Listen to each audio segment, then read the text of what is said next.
આ ન્યૂઝના પ્રાયોજક છે CSC બાલ વિદ્યાલયા. લાહોરી ઝીરા, હર કોઈ પીરા લાહોરી ઝીરા. વલસાડના એસટી ડેપો પાસે દીકરા માટે ખાવાનું લઈને જતી મહિલાને એસટી બસના ડ્રાઈવરે અડફેટે લેતા અકસ્માત સર્જી એસટી બસનો ડ્રાઈવર ફરાર થયો. વલસાડ શહેરમાં એક ગંભીર અકસ્માતની ઘટના સામે આવી. વલસાડ એસટી ડેપોમાંથી દાહોદ જતી બસ નંબર GJ18Z6497ના ચાલકે ગફલતભરી રીતે બસ હંકારતા એક વૃદ્ધા મહિલાને અડફેટે લીધા હતા.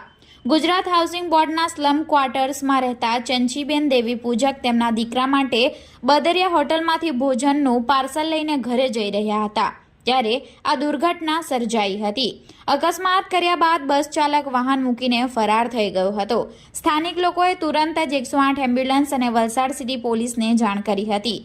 ઘટનાને પગલે વિસ્તારમાં ટ્રાફિક જામની સ્થિતિ સર્જાઈ હતી. ઈજાગ્રસ્ત વૃદ્ધાને સ્થાનિક લોકોની મદદથી નજીકની ખાનગી હોસ્પિટલમાં ખસેડવામાં આવ્યા હતા.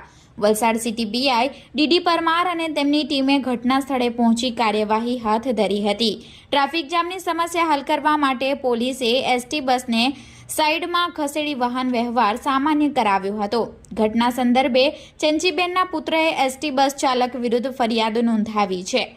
પોલીસે ફરાર થયેલા બસ ચાલકની શોધખોળ શરૂ કરી છે.